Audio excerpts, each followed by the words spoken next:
Curious to know what's been happening out in the Mat-Su Valley in regards to real estate? March 2023. Let's take a peek. So, single family residences, less homes on the market than actually under contract, more condos, vacant land, and multifamily on the market than under contract. That remained true through the third week of March, except for in multifamily. We ended up with a lot going under contract. And then by the fourth week of March, we ended up again with less homes on the market than went under contract for single family residences, multifamily, more active listings for condos and townhouses and vacant land. So how does this stack up when we look at what happened in Q1 2023? The light orange actually is how many single family residences are actively on the market at the end of the quarter. Blue and the darker orange is how many properties actually sold and were under contract. So you can see in single families, we're a third recorded, a third are under contract, and a third are active. So we still are definitely in a seller's market in single family residences. Condo townhouses, we have not had much activity in the Mat-Su Valley in townhouses and condos.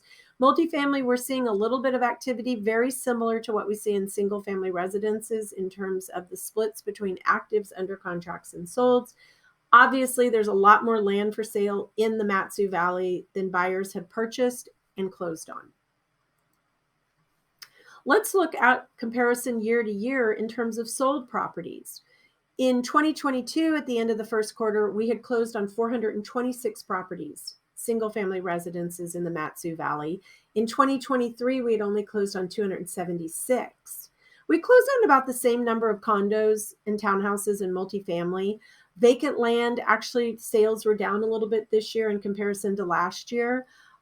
So we're still at a steady market in the valley, less single family residences being sold. However, we also have less on the market than we did last year at this time. What about average sales price? Are we still sitting about the same? Looks so. Multifamily, we've seen some higher price sales so far in 2023 in the multifamily arena, but pretty much else has remained the same. What about days on market? So days on market last year at this time for single family residences, sellers were putting their properties under contract within 39 days on average. This year it's 57 days on average. So everything's taking just a little bit longer from a single family residence, condo, townhouse, or multifamily this year. Vacant land is actually closed quicker this year, and days on market are less this year than Q1 2022. So why is the housing market not going to crash? What's different today than it was in 2008? Well, basically, buyers are more qualified. Huge difference between today and when the mortgage meltdown happened. Also, we have less foreclosures today than we did during the mortgage meltdown. Now, the green in this chart is a little bit misleading because, again, we have to take into consideration that 2020 through 2022, we were in a pandemic and courthouses were closed. So very few investors were actually allowed to liquidate the properties that were in foreclosure. So we are going to see a little bit of an uptick in foreclosures only because that 2-3 year time period, those properties still need to be liquidated. So in your area, you might see a little bit more foreclosures than we have in the past. At the same time, there's an undersupply of homes available today. So in the height of the mortgage meltdown, we had 10.4 months of inventory on the market. At the end of 2022, we had 2.7 months. Again, tells us that we're still in a strong seller's market. Also, the greatest part of this whole thing is if you're a homeowner, you earned equity.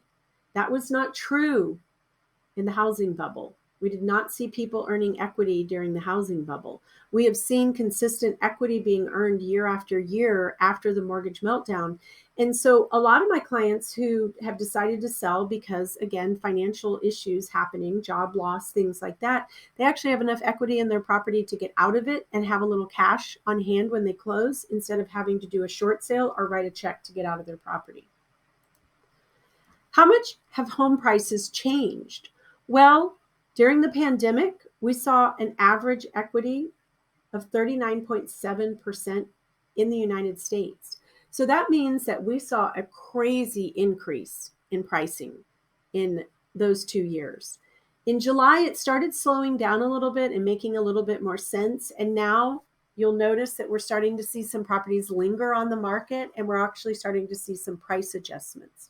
The reason for that is sellers are thinking they're still going to be able to get those 2022 prices, and that's not going to happen. The impact of a 1% mortgage rate change. Why do we need to talk about this? I talk about this with every seller when I go to list their property. Look at the difference.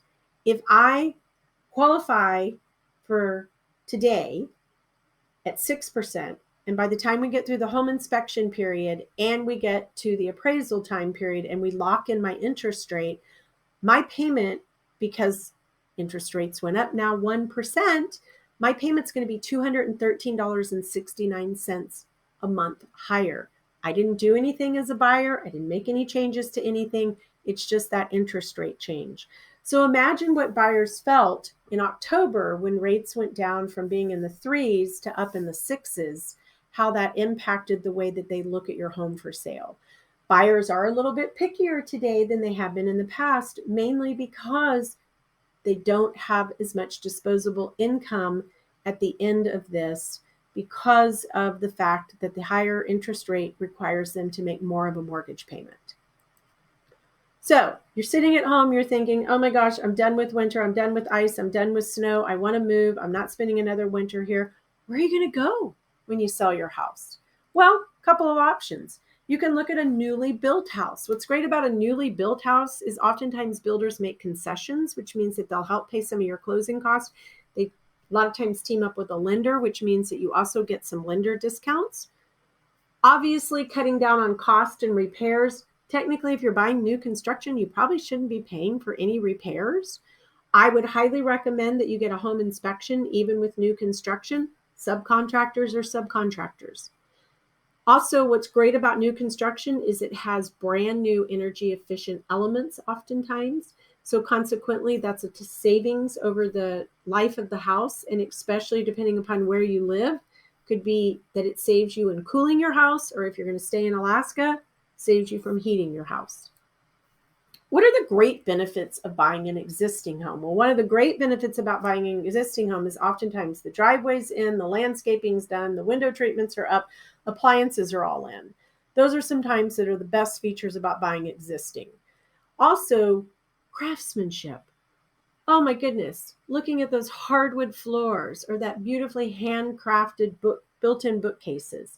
A lot of times an existing home has craftsmanship you cannot find in new construction. You also, with existing homes, have a ton of different options to choose from designs and floor plans.